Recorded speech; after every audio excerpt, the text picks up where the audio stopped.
A year ago when I was here, I talked about infrastructure and talked about how we have been doing space basically without an infrastructure for communications, an infrastructure for navigation, an infrastructure for power, that every spacecraft is basically an island that has to do all those things for itself. In the year that's succeeded since then, the thinking about infrastructure has gone a little bit further. So I was, rather than talking about infrastructure, I had another name for this talk, which, was maybe had to do with missions. And the lack of infrastructure leads to a mentality of doing a mission. You have no infrastructure, so you make a polar expedition because there are no roads there. There are no gas stations going to the South Pole or something like that. So you do essentially a mission to do something relatively impossible. And so in a way, what I realized in the year since giving that talk, all the other things that have been going on, and really that infrastructure topic has been bouncing around for several years now, is that when you have no infrastructure, it leads to what I would call the mission mindset. And I thought about calling this talk Killing the Mission Mindset, but I don't like the idea of naming the talk, killing something. It isn't killing the mission mindset. There'll always be a need for missions to go and do things for which there is no infrastructure, and therefore requires a lot of planning and carrying a lot of stuff with you and a certain amount of risk. But it's, let's say, getting beyond the mission mindset. And a problem in space is that we have had the mission mindset since the 50s, and it's now become so ingrained in our way of thinking that we only conceive of uses for space that are in fact missions. So I want to look at this idea of going beyond the mission mindset. And to do that, I'm looking at the slides to talk about what is the opposite of infrastructure. The opposite of infrastructure is not the lack of infrastructure. To sort of get to the end of the riddle, the opposite of infrastructure is the mission. When you don't have infrastructure, you have missions. So I have the same illustrations as last year. The opposite of the interstate highway system, just of the United States, which is the one I researched being a native of the United States. The interstate highway system, 80,000 kilometers of roadway. The total US federally funded highway system or federally supported highway system, 260,000 kilometers of roads that have a total estimated replacement value, let's say, of about $1 trillion, which when you buy your $6,000 used Toyota Corolla is all at your disposition. It's what makes the $6,000 Toyota Corolla possibly useful. If there were no roads, that thing would be totally non-useful. In order to travel in a world with no roads, you would have to either be some sort of an airplane, but then you would need a place to land that airplane, or you would have to be some sort of all-terrain vehicle with gigantic wheels and a huge amount of gasoline or diesel fuel to make it go very inefficiently, et cetera, et cetera, et cetera. No, instead, we have very low cost, very safe, very reliable transportation that almost anybody can do. You don't have to be some Lewis and Clark explorer to do it, because we have $1 trillion worth of roads that you are taking advantage of. That's the wonderful infrastructure. And for a couple $100 investment in a smartphone, you have the entire internet available to you because of an even bigger infrastructure. And everybody jumps on the idea, oh, it's the internet. What is the internet? It isn't only the internet, but what is the internet, right? There's also the infrastructure of the lithium-ion battery, which in itself is pretty impressive. But the internet consists of fiber optics that span land areas, of course, because you probably live in a land area, so how do you finally get that connection? It's buried under the streets of your city, et cetera, et cetera.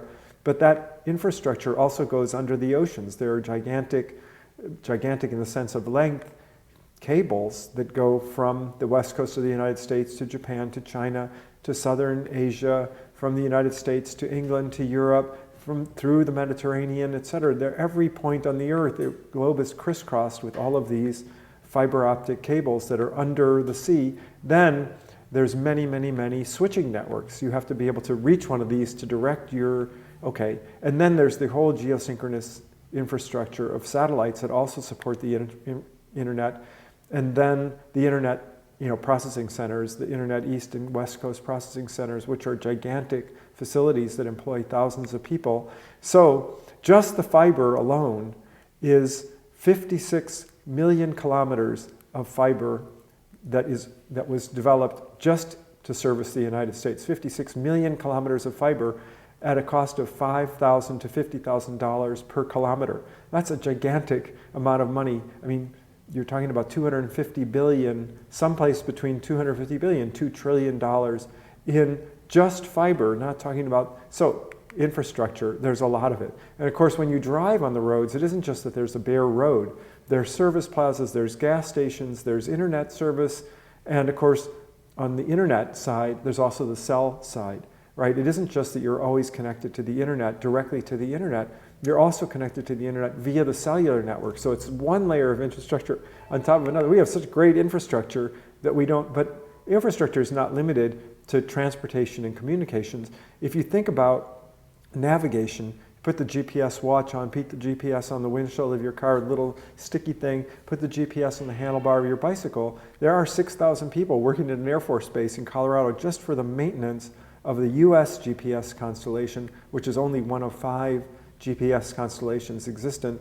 There are all of those satellites, 30-something satellites in orbit just to support that one, which only lasts a certain number of years, so there's constantly relaunches of new satellites replacing the old satellites, and just the maintenance of the clocks. Okay, so there's a lot of infrastructure out there. There's also a lot of infrastructure of airports, of air transport navigation aids, of air safety, of air traffic control. Everything you buy, if you start thinking of it in terms of infrastructure, where do those tennis shoes come from, those athletic shoes that you're wearing? And again, a gigantic infrastructure of designers, of textile manufacturers, of fabricators, of packaging, of transportation, distribution, retailing, that makes all these things possible, all of which we have not done in space. When you launch a satellite into space, you want to communicate with the ground. You don't have a cell tower a kilometer away so you can have a couple, 10 milliwatt radio. No, you need to communicate 2,000 kilometers at a megabit per second to the ground station, which puts a burden on you, you have no plug to plug into. You have to make all your own. How many houses make all their own power? And when they don't make it successfully, the house is not lit. Zero, just about zero. There's a couple pioneers out there. The satellite lives completely without infrastructure. Okay, so to back up for a second, what is it that I'm really doing? Because what I started off doing in life was being a part of what everybody else was doing, right? I was working in a big aerospace company and formulating some ideas on where that industry was not going, that it should be going. And then I got into advocating essentially a different way of doing things, a different objective. And I went around the country and around the world and talked about, isn't there a different way that we can use space? And unable to convince anybody to do that, I basically started a company to do that different thing. And having sold that company, I now teach that same subject and other subjects like it to convince other people to do what I did, because I'm only one person, I can't do everything. And somebody has to say, you should really go out there and develop your idea. And now that microsatellites have become a valid part of the landscape, what am I doing now? I'm doing the same thing. I'm back to saying things that people find relatively outlandish and trying to figure out how to prove that they're really not outlandish, that we're only limited by our imagination. And that led me to infrastructure as the opposite of the mission and the desire to say it, to kill the idea that missions are what we do in space. What are we doing out there? Space is limitless in the possibilities, and yet we keep doing basically the same kinds of missions over and over again. And what's the problem with that? The problem with that is that, as I have been harping on since the 80s, we're not touching most people. And when it comes to doing a mission, right? Okay, America did Apollo, and we spent however many dollars, who knows what the real number was of billions of dollars that were spent to do that. 10 years, all the techies working away behind, the closed doors of NASA and so on. All of a sudden, it's starting to happen. You turn on your television set one night and you watch Neil Armstrong step on the moon, and it's very exciting. It was very exciting. And even for us slightly skeptical young people, it was exciting, and it changed the way we thought about ourselves, and there's no discounting that. But in the end, did it change your life? Did it change your work life, your family life, how you get to work in the morning, what you do on vacation? Any aspect tangibly of your life did it actually change? The answer is no, because it was a mission. And when the mission was over and when Nixon became president, we'd gone to the moon enough times, he did the reasonable thing and said, we're not doing that anymore. Because the marginal return on doing yet another one-time visit of 3 people to the surface of the moon versus the financial cost, and I think what convinced him was the risk. Sooner or later, one of those missions was not going to go well, and we were going to lose people, and it wasn't going to be worth it for the marginal gain of doing yet another mission, right? In my talk a year ago, I talked about the people who took covered wagons to California in the 1800s. And that was a mission. There was no infrastructure. You had to be a hardy individual. You carried everything with you, just like we do in our satellites, but with a difference. Because almost 200 years later, California has turned out to be very useful, a very desirable addition. It has changed the way we live. I've lived there for 9 years of my life. California has unique qualities about it that have driven the United States in new directions. It's a gigantic economical force. It's not something we just visited, 2 or 3 missions, 2 or 3 Apollos to California and then said, okay, we did that, now we're going to another place. No, it was the beginning of a huge change in the United States, let's say, infrastructure.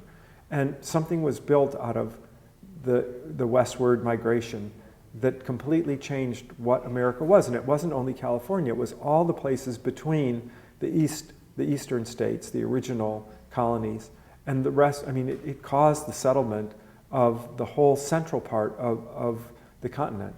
So it isn't parallel. It isn't parallel yet, anyway, because it started off with pioneers, but it transitioned to what I would call settlers. Settlers are the opposite of pioneers. They're not interested in pioneering, they're interested in setting up a normal way of life. And that migration by explorers to the west was followed by settlers. And that was what made it valuable. On the other hand, at least, from 1957 to 2015, nearly 60 years, you could look at Sputnik, which was the first real, space mission, let's say, orbital space mission, and say, okay, what happened after Sputnik? And the answer is basically nothing. I mean, we went on to do one mission, begat another, begat another, begat another. What is Sputnik doing for us today? Nothing other than to pave the way for other missions, which do impressive things, but when they're over, they're over.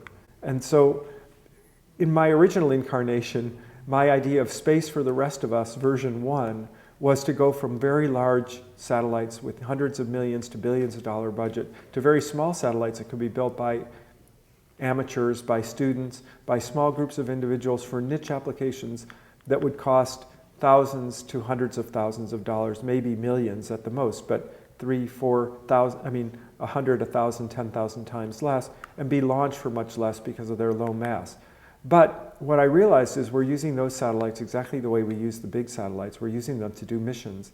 And until we get over doing missions, until we stop being explorers and become settlers, our net effect on the life of every person, the everyday life, is minimal. It's inspirational, it's nice to look at, it's sort of like art in a museum. It's nice to visit, and then you go back to what you've been doing all the rest of